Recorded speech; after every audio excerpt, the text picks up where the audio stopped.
حضرت مولانا جلال الدین رومی رحمۃ اللہ تعالی علیہ فرماتے ہیں پرندوں، چیونٹیوں اور کیڑے مکوڑوں کو دانہ ڈالنے والے شخص کو اللہ کی طرف سے 3 انعام ملتے ہیں۔ پہلا انعام، ایسے شخص کے گھر میں فاقہ نہیں آتا جو شخص کیڑوں کو دانہ ڈالتا ہے، جو شخص پرندوں کو دانہ ڈالتا ہے، جانوروں کے ساتھ بھلائی کرتا ہے، ایسے شخص کے گھر میں غربت نہیں آتی، فاقہ نہیں آتا۔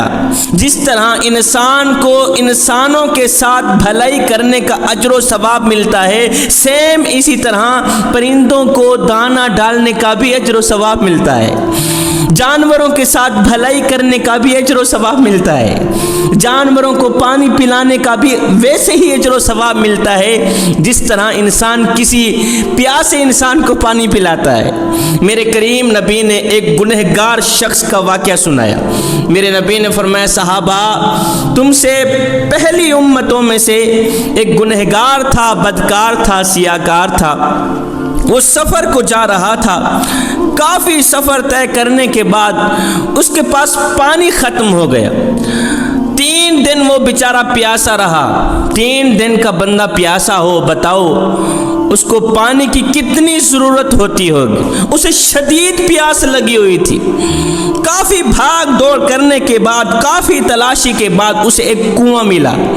کنویں کے اندر اس نے جھانک کر دیکھا، پانی تو ہے مگر بہت نیچے ہے۔ بڑی مشکل سے وہ کنویں کے اندر گیا، پانی پیا۔ پانی پی کر باہر نکلا ہی تھا کہ اس نے دیکھا ایک پیاسا کتا ہے جو بیچارہ کیچڑ چاٹ رہا، گندی کیچڑ چاٹ رہا ہے۔ یہ گنہگار شخص، اس نے دل میں سوچا کہ جس طرح مجھے پیاس لگی ہوئی تھی، جس طرح میں پیاس سے تڑپ رہا تھا، یہ کتا بھی ایسے ہی تڑپ رہا ہوگا۔ اب اس گنہگار شخص نے کیا کیا؟ اللہ تعالیٰ جب کرم کرنے پہ آتا ہے نا، پھر کوئی نہ کوئی بہانہ نکال ہی لیتا ہے، کوئی نہ کوئی وسیلہ بنا ہی لیتا ہے۔ اس گنہگار شخص نے کیا کیا؟ پھر گیا کنویں کے اندر، بڑی ہی مشکل سے کنویں کے اندر گیا، پانی تک پہنچا، اپنے موزے کو پانی سے بھرا، دانتوں سے پکڑ کر کنویں سے باہر نکلا، اس پیاسے کتے کو اس نے پانی پلایا۔ یہ گنہگار شخص مر گیا، فوت ہو گیا۔ مرنے کے بعد خواب میں کسی دیکھنے والے نے دیکھا کہ یہ گنہگار شخص، یہ پیاسا شخص جنت میں ٹہل رہا۔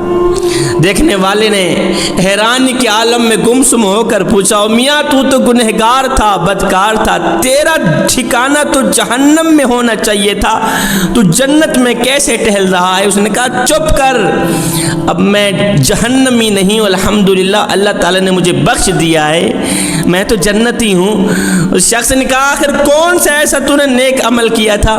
کہا، زندگی میں اور تو کوئی عمل نہیں کیے تھے، بس مرنے سے پہلے ایک عمل ایسا کیا تھا، وہی عمل میرے اللہ کو پسند آیا ہے، میرے اللہ نے مجھے بخش دیا ہے۔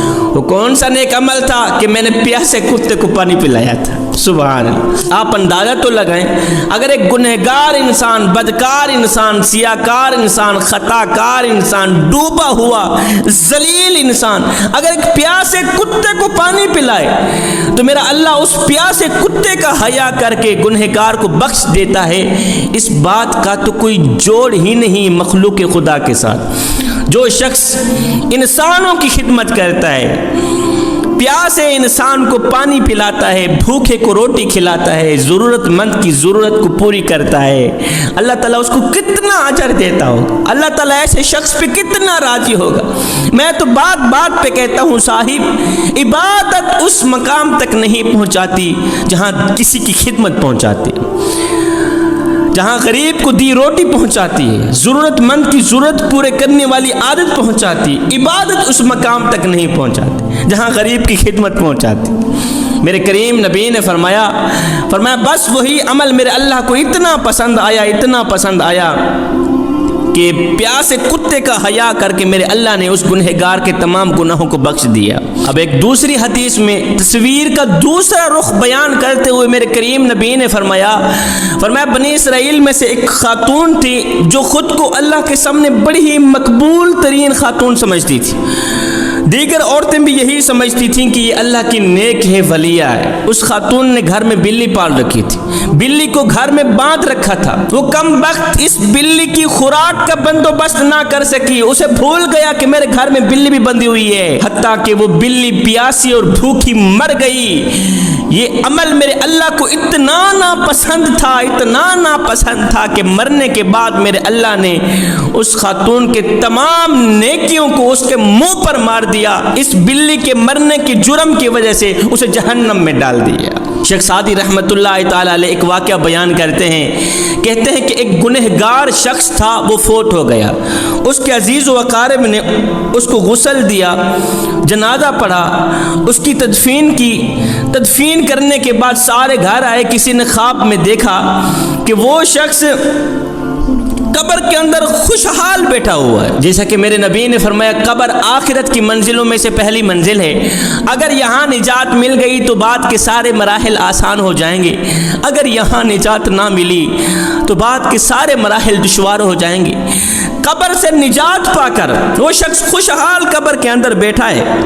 دیکھنے والے نے کہا، او گنہگار، تو گنہگار تھا، تو روتا نظر آتا، تو خوشحال کیوں بیٹھا ہے؟ کہا، میاں قبر آخرت کی منزلوں میں سے پہلی منزل تھی، الحمدللہ اس منزل میں تو میں کامیاب ہوا، اس طرح قبر سے مجھے کامیابی ملی ہے، آگے بھی انشاءاللہ اللہ تعالیٰ ضرور کامیاب کرے گا۔ اس نے کہا، آخر کون سا ایسا نیک عمل کیا تو نے؟ اس نے کہا، میں نے تو کوئی نیک عمل نہیں کیا تھا، میری اولاد نے، عزیز و اقارب نے جب مجھے دفن کیا، میری تدفین کے بعد میرے اوپر مٹی ڈالی، خاک انڈھیلنے کے بعد میرے ایک بچے نے گندم اناج کے کچھ دانے اٹھائے میری قبر کے اوپر پھینک دیے، گندم اناج کے کچھ دانے اٹھائے میری قبر کے اوپر پھینک دیے اور سارے واپسی کی طرف چل دیے۔ پرندے آئے، ایک ایک دانہ اٹھا کر چلے گئے، ان میں سے ایک پرندہ ایسا تھا جو سخت بھوکا تھا، اس پرندے نے ایک دانہ اٹھایا، منہ میں لیا، یہ کہتے ہوئے اڑ کر چلا گیا، مالک جس مقصد کے لیے لوگوں نے یہاں دانے پھینکے ہیں ان کا وہ مقصد پورا فرما،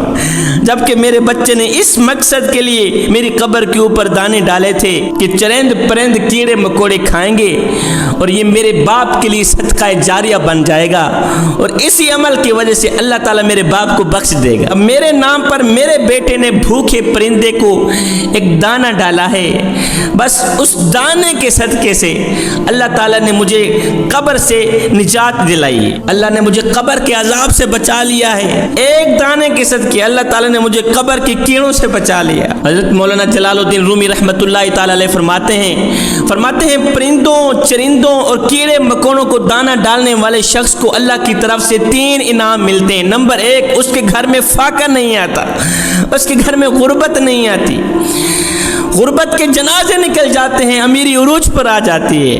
نمبر 2، ایسے شخص کے رزق میں اللہ تعالیٰ برکتیں ڈال دیتا ہے۔ نمبر 3، حلال رزق ایسے بندے کو ایسے تلاش کرتا ہے جیسے مرنے والے کو موت تلاش کرے۔